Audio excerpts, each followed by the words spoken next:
Hey guys, wanted to show a little overview on the calibration setup for the JL Audio FIX82. That's their OEM integration processor. I'm using that processor here in a 2015 Dodge Durango.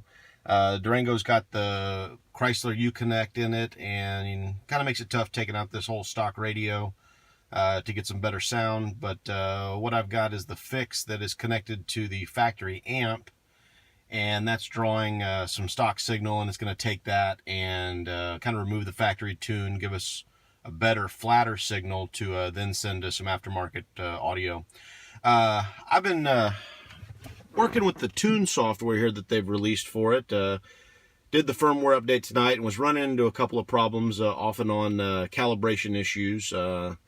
FIX has always worked great for me when calibrating just with the button there on it before the firmware update, and kind of figured out why it wouldn't calibrate. So maybe if anybody's running this and they run into a problem, this is what's helped me.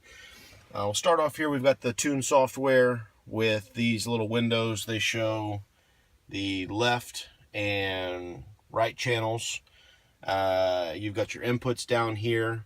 I'm only using 4 sets of input wires. I've got the tweeters from the front doors, and I have the 6x9s from the front doors. And with those two, I get a full range signal. You'll see the highs there in blue and the lows in red. And what I found was that I couldn't get it to calibrate when I had all 8 channels turned on. And that was something that only came up with the tune software connectivity. But see these little red speaker icons? Those are where you can turn on or off the inputs. And when I've turned off the ones not used, successful calibration every time. I'm going to go ahead and run a calibration here real quick just to show you guys how it works, and I'll give you a little overview of what's in the car. Starting off with the Chrysler 8.4 Uconnect. Down here in the center console, just underneath the dash, there's these 2 status lights. The one that's flashing is the connection for the DRC100 that connects to the FIX processor, and the blue one is for the Tweak D8 DSP, both from JL. The flashing signal is a connection to the USB that just shows that it's connected to the computer. And as you move down here in the center console, these 2 knobs, the one on the left is for the FIX, that's the DRC100, and then the DRC200 that does volume and subwoofer control for the Tweak D8. The way that the calibration is run now, conveniently you can do it from the laptop rather than having to go to the back of the car. And you'll use a calibration track from JL. I'll go ahead and hit play on that. I've got the volume set here to 28 out of 38. Whoops. And as you'll see on the factory EQ, that's set it flat. I don't want that to affect the calibration at all. So as the calibration track is playing, you can go down here into the software, click the calibrate button, window comes up wanting to ask me if I'm sure I'm doing it, and calibration's in progress. So really works pretty fast. I mean, 20-30 seconds tops normally is what I've seen out of it as far as it works.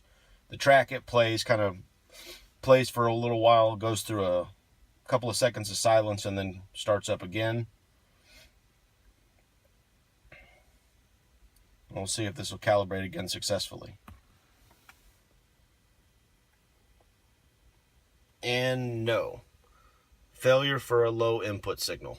Well, I've seen that a lot tonight. I thought I had it licked earlier.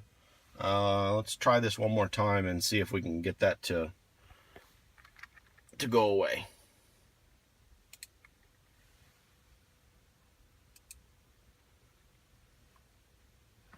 Again, only the inputs on that we're using. That's 1, 2, 3, and 4. 5 through 8 are off. We've got our levels for the individual channels, as well as any correction for the factory delay that might be in place. FIX will correct for what it's trying to do is it's trying to level off all the spikes and the tuning from the factory radio.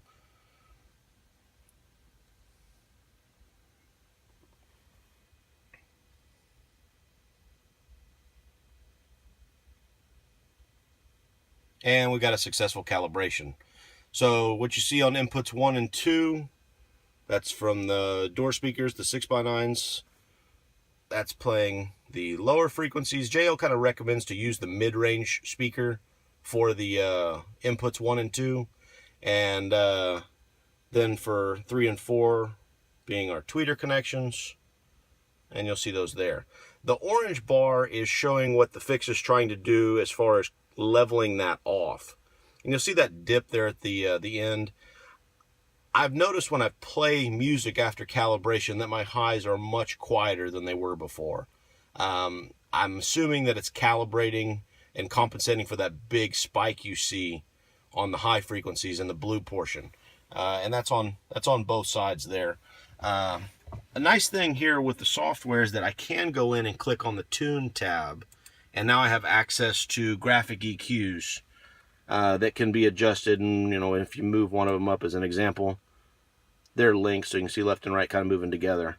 But I'm running a preset on the D8 that has no EQ applied. It is just crossovers, time alignment, and level adjustments. Now maybe after this calibration I need to adjust the levels up on my tweeter amp, but so far the highs are rather quiet after I've been calibrating with this new firmware and tune connectivity. I'm going to keep messing with it, see maybe if I can get it back where it was before in terms of clarity and a little bit more volume out of the highs, but did want to do a quick overview of what this tune software allows. You'll see all of our levels, correction for factory delay, the ability to control outputs as far as bypassing. I'm not using the analog connections, I'm using the optical connection from the FIX to the D8, that's the tweak processor, so I've got the analogs turned off. Volume control is really not used anymore since it's optical. You do have the option to mute all of the signal going out if you wanted to. But for right now, this is a nice little explanation as far as what the tweak calibration or the FIX calibration looks like and what I've got going so far.